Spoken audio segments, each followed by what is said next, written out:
Então, meu amor, tá preparado? Eu vou falar pra você tudo que eu escrevi no semestre de psicanálise. Não vi todas as aulas até o fim. Se você tiver alguma dúvida, você vai tirar com o Will ou com o JP.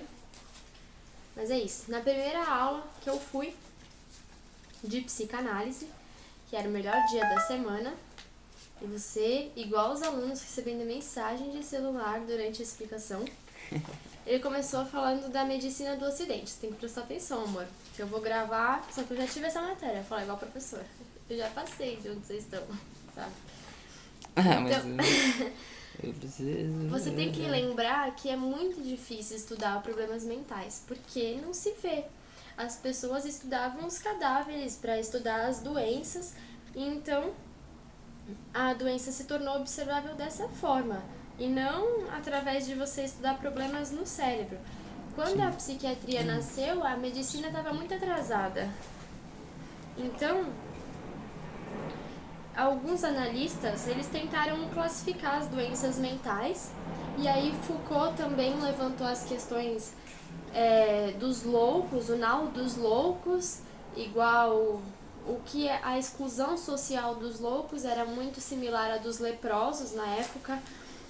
Então, era mais ou menos isso que se especulava. Quem é louco, né? Aquele que tá no nau dos loucos, que não tem destino, só fica aí navegando. Isso também embasa várias metáforas e tudo, mas ninguém observava, ninguém estudava.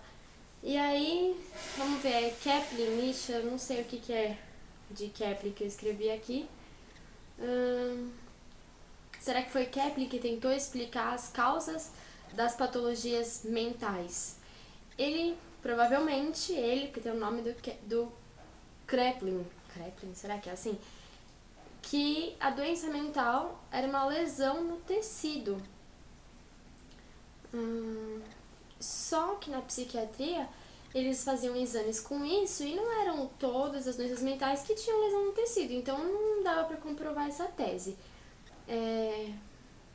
Mas a psicose, ela era gerada por uma lesão neurológica em pacientes de sífilis.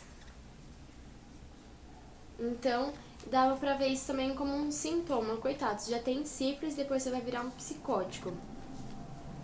Mas os estudos das doenças mentais, eles começam com a histeria também. A histeria, que vem de útero, as mulheres histéricas, existem manifestações corporais. Você pode ter uma paralisia, uma cegueira, você pode ter até uma gravidez histérica, você pode ter um desmaio histérico, que é aquele que, igual quando se liga pro bombeiro que alguém tá mal, eles falam, joga o braço da pessoa na cara dela. Quando é uma histeria, né, não cai, desvia assim o braço. Então, até a fala descontrolada pode ser histérica, alterações de humor, ataques epiléticos, sentimentos de dor, as pernas não se movem, tudo isso, histeria. Mas a histeria não quer dizer que é frescura, também é uma doença, né? Só não é aquela lesão, não tem ali a coisa física, orgânica, o problema é mental. Então, quem levou a histeria a sério e falou, vou estudar essa porra, foi Charcot, né? E Charcot, ele começou a estudar a histeria e ver as relações dela com eventos traumáticos na vida dos pacientes. E ele fazia essas buscas dessas causas da patologia através da hipnose.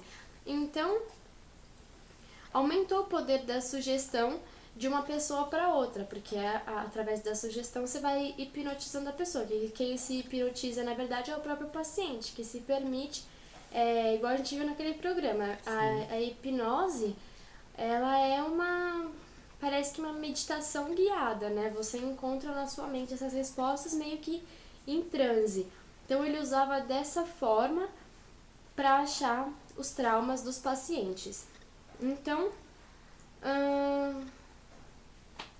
o sintoma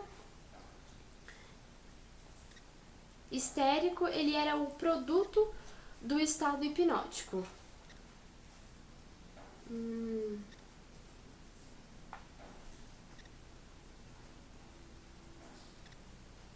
entendi agora o que eu escrevi aqui. Mas não deixa o medo te dominar, porque isso também tá escrito. Quem tem predisposição à histeria é facilmente hipnotizado.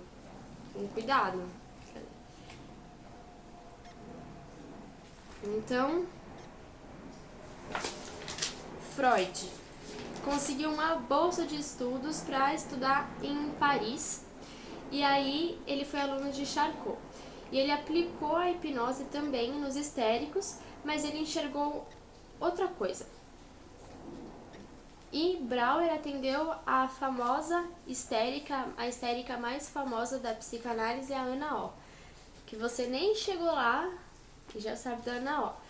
E a Ana O, ela ficou brava com o método que eles estavam tentando resgatar os traumas dela, em que só ele falava e tudo. E aí ela falou assim pro Brauer, para de falar e me ouve. Então isso foi uma grande diferença. Ele falou, eu vou ouvir, vou deixar essa associação livre, né? Então mudou totalmente o jeito de se detectar a causa da histeria. E ouvir tornou-se mais importante do que falar na psicanálise. Então a Ana O começa a falar do passado, de coisas inclusive inconscientes. E o inconsciente é o que é? Uma lacuna na memória, algo que foi excluso, mas por algum motivo.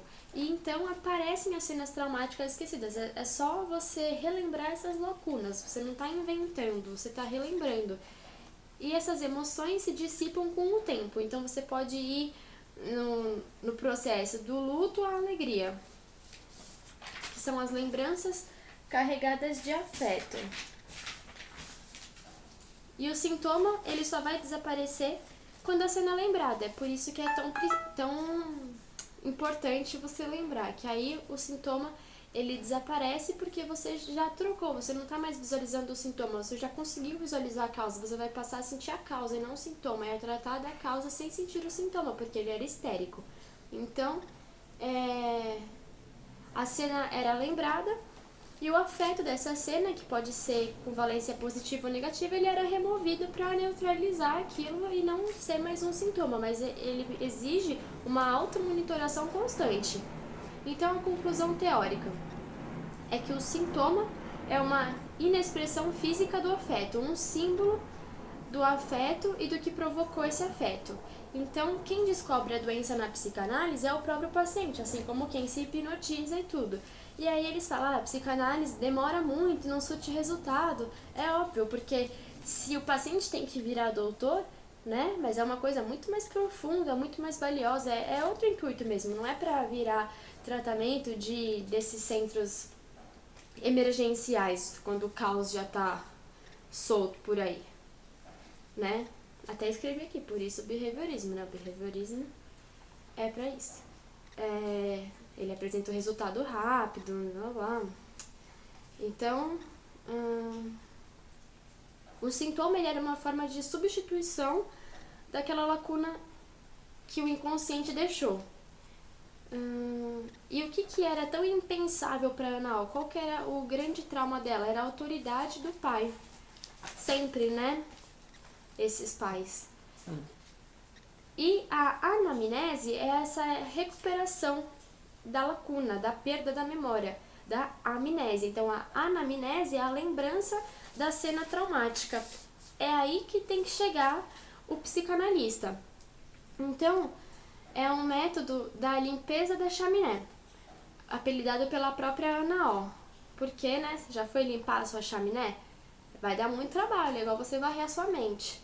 Então, é a cura pela palavra. A psicanálise, ela é um desdobramento de tudo isso. Eu falei ontem, né, do desdobramento das coisas.